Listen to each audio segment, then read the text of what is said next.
Eu estou aqui hoje para contar para vocês quais são os 5 erros que as empresas cometem ao definir a sua estratégia. Quero convidar você a ficar até o final do vídeo, porque ao final eu vou entregar um resumo com as 5 soluções para evitar esses erros, de uma maneira bastante simplificada, sintetizada, de modo que você possa dar um print aí na tela e utilizar para rememorar o conteúdo desse vídeo no momento que você estiver construindo a estratégia da sua empresa.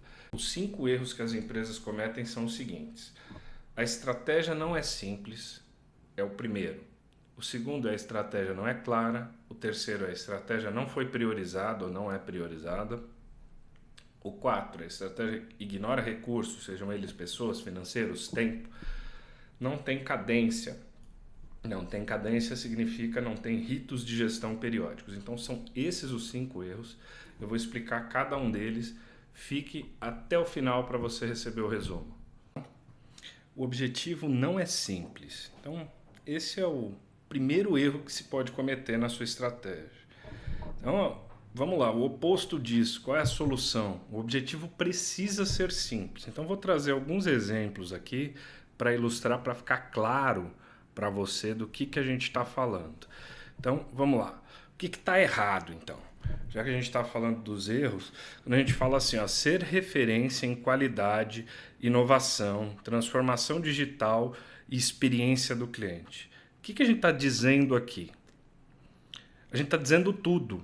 A gente está colocando uma lista de desejos de tudo aquilo que a gente quer na vida da nossa empresa.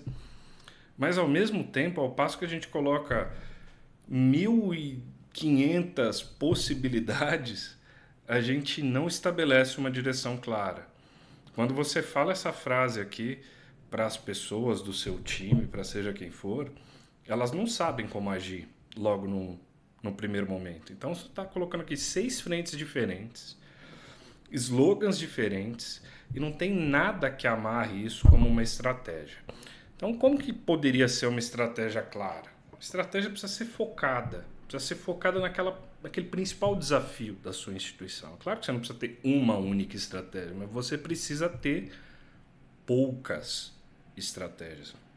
Então, aqui, ó, venceremos focando no pós-venda para reduzir o churn.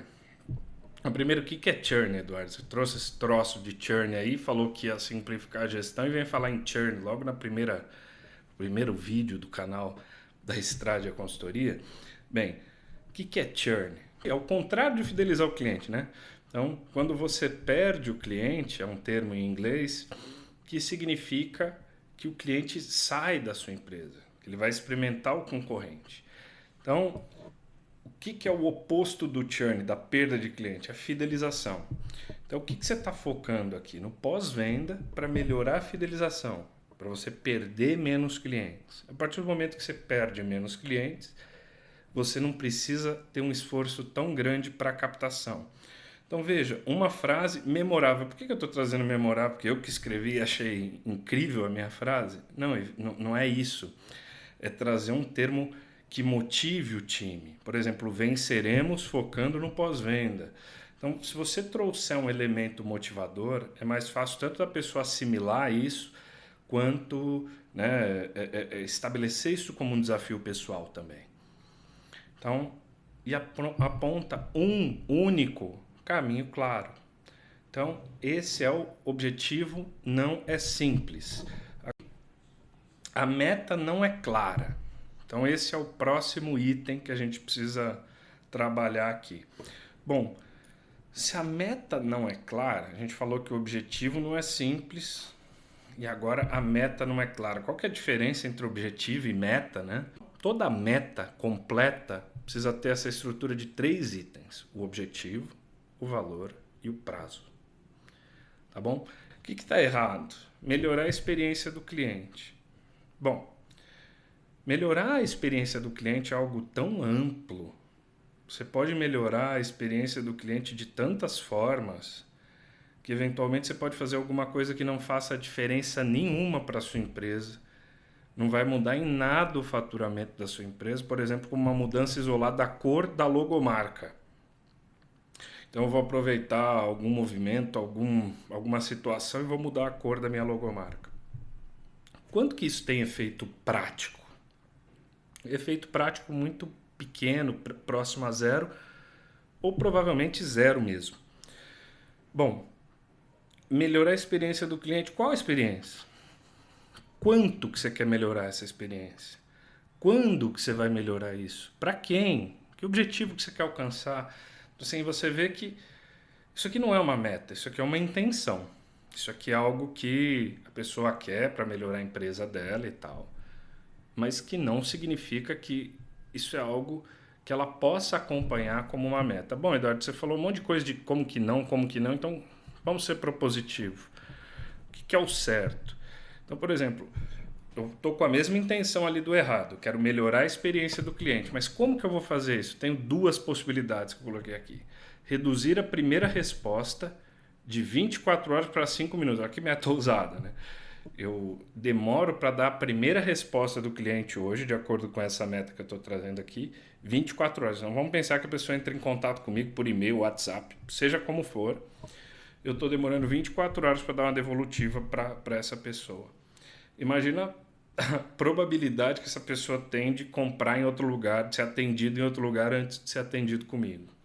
Então, a partir do momento que eu reduzo de 24 horas para 5 minutos, eu aumento exponencialmente a minha probabilidade de atender esse cliente. Putz, mas eu preciso ver se eu tenho recursos para isso, como que eu vou fazer isso, com toda certeza. Mas isso aqui é uma meta clara. Eu quero reduzir de 24 horas para 5 minutos até 30/6/2026. Pois bem, vamos ver o próximo. Aumentar a resolução na primeira interação de 62% para 80%. Então, estou aqui para descomplicar, vamos explicar. O que é aumentar a resolução na primeira interação? Bom, todo mundo aqui já passou por aquela experiência maravilhosa de ligar para uma operadora de telefonia em geral, ela é famosa, né? Todas elas são famosas por isso. Hoje estão melhorando, mas veja, você liga lá e aí a pessoa fala, olha, isso não é comigo, fale no setor tal. E aí você vai sendo transferido. Ou seja, você não resolve o seu problema na primeira interação. Se você resolver o seu problema na primeira interação, aquele primeiro atendente que falou com você já diria o seguinte, olha, o problema do senhor é esse aqui, nós vamos resolver dessa forma, assim, assim, assim, e aí pronto. Você não precisa falar com outro setor e outro setor e outro setor. Quando é para cancelar, a coisa piora ainda um pouco, não é? Então, resolver o problema na primeira interação significa que eu quero que 80% dos problemas que os clientes trazem no pós-venda sejam resolvidos com a primeira pessoa, o atendente que recebe a chamada desse cliente. Você acha que isso é melhorar a experiência do cliente? Bom, eu acho que é. Esses dois pontos somados trariam um elemento de melhoria da experiência do cliente substancial e são mensuráveis. Veja a estrutura desses dois itens aqui, né? Desse certo aqui, tanto do reduzir a resposta, a primeira resposta, o tempo de primeira resposta, quanto aumentar a resolução na primeira interação. A estrutura é objetivo. Então, vou pegar aqui, ó, reduzir a primeira resposta. Isso é o objetivo. Eu quero reduzir o tempo de primeira resposta. Bem, de 24 horas para 5 minutos. Isso é o valor. Isso é um número que me coloca claramente qual que é a métrica que eu quero alcançar. De onde eu estou para onde eu quero chegar. Não necessariamente eu preciso colocar onde eu estou, mas eu necessariamente preciso colocar onde eu quero chegar. Até o dia 30/6/2026. Prazo. Então, toda meta completa precisa ter essa estrutura de 3 itens. O objetivo, o valor e o prazo.